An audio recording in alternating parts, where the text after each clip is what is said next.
दोस्तों, कई दिनों से मैं बार बार ये कह रहा हूँ, कांग्रेस बीजेपी की रणनीति की वजह से नहीं, अपनों की वजह से हार रही है। अपनों ने कांग्रेस नेता राहुल गांधी की ओर से बनाई गई रणनीति को धीरे धीरे कमजोर करने का प्रयास किया है। उसका परिणाम हर राज्य में कांग्रेस के खिलाफ दिखता है।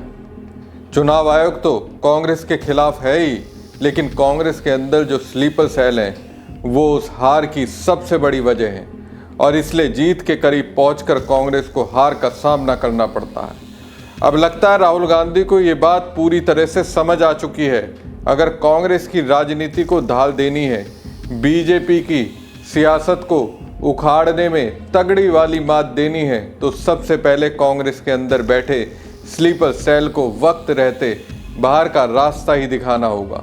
कुछ चेहरे तो राहुल गांधी के सामने हैं, लेकिन कई ऐसे चेहरे हैं जो निचली स्तर पर फैले हुए हैं, जिनकी संख्या इतनी है कि गिनती करना आसान नहीं।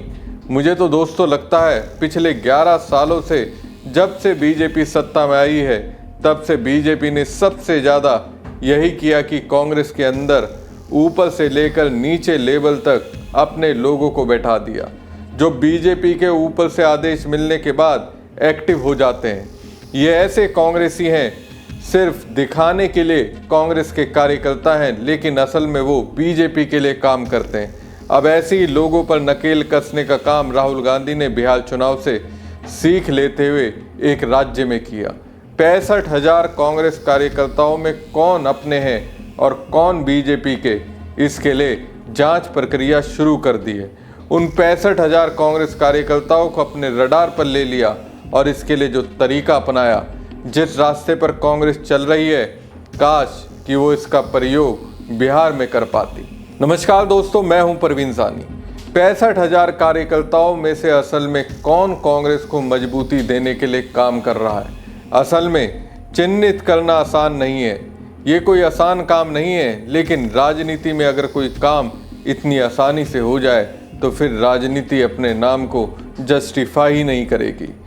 खैर, 65,000 से ज़्यादा कांग्रेस कार्यकर्ताओं में कौन अपने हैं और कौन बीजेपी के लिए काम करते हैं, उनको चिन्हित करने का काम मध्य प्रदेश में शुरू हो गया है। मध्य प्रदेश जहां मोहन यादव की सरकार है, यानी सत्ता बीजेपी की है।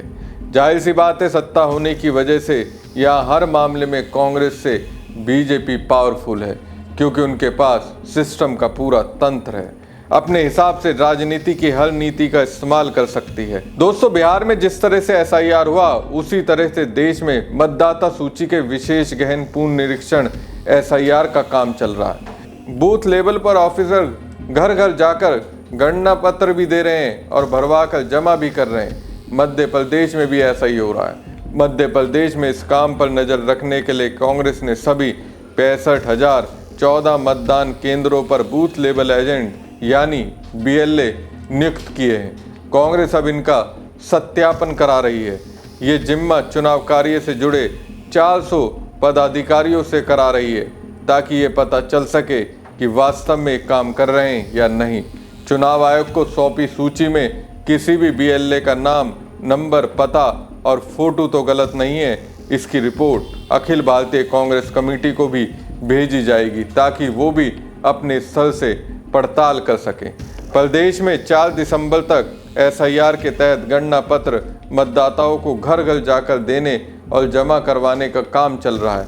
चुनाव आयोग ने इस काम में सहयोग के लिए सभी मान्यता प्राप्त राजनीतिक दलों से कहा है कि वो अपने बूथ लेवल एजेंट नियुक्त करें। इनकी फोटो सहित पूरी जानकारी भी ली गई, ताकि जो व्यक्ति किसी भी मान्यता प्राप्त दल की ओर से बीएलओ के साथ जा रहा है, वो अधिकृत है या नहीं, ये सुनिश्चित किया जा सके। प्रदेश कांग्रेस कमेटी ने सभी मतदान केंद्रों के लिए बीएलए नियुक्त करके सूची मुख्य निर्वाचन पदाधिकारी कार्यालय के साथ जिला निर्वाचन अधिकारियों को भी दे दी है। प्रदेश कांग्रेस के संगठन महामंत्री संजय कामले का कहना है कि बीएलए का सत्यापन कराया जाएगा।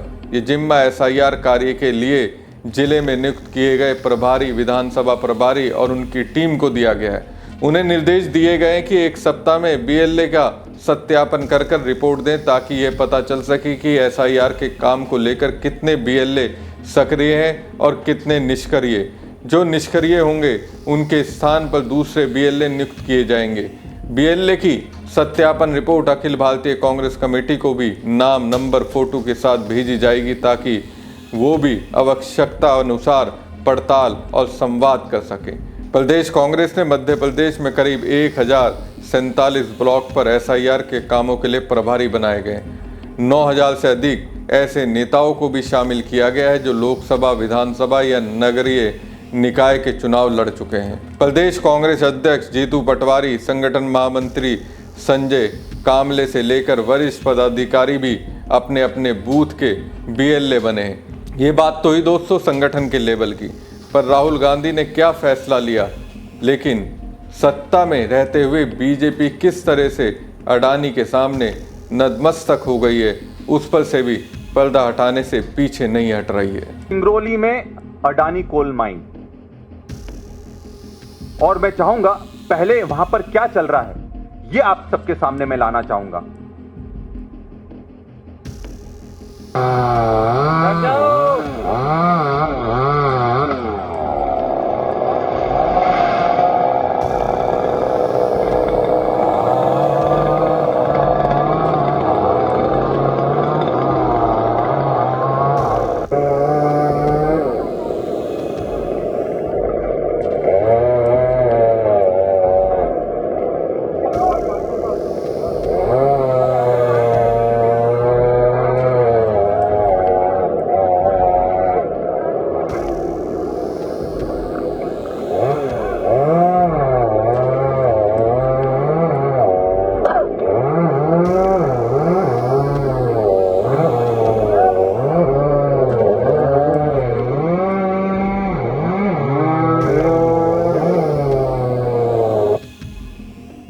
ये आपने जो वीडियो देखा है, ये अभी वहां पर जो कटाई चल रही है उसका सीधा वीडियो है।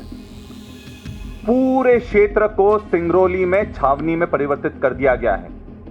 ये पेड़ कटाई के लिए 1500 से ज्यादा पुलिस वालों को तैनात करा गया है। ये जो वीडियो लाया गया है वहां पर जो काम कर रहा था उन्हीं के माध्यम से मिल पाया है, नहीं तो किसी को वहां घुसने नहीं दिया जा रहा है।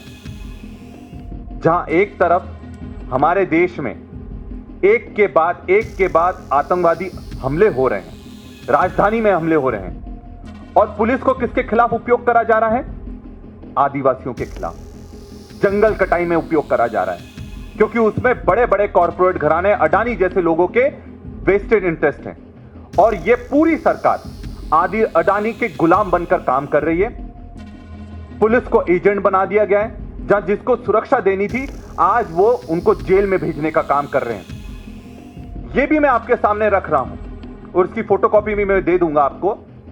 ये नोटिस जारी हो रहे हैं, इनमें सब आदिवासियों के नाम हैं। जो भी विरोध कर रहा है उसको जेल में डाला जा रहा है, जिला बदर करा जा रहा है, और लगातार धड़ल्ले से एक के बाद नोटिस उनको जारी करे जा रहे हैं। ये ऑफिशियल लेटर है, उनके नाम है।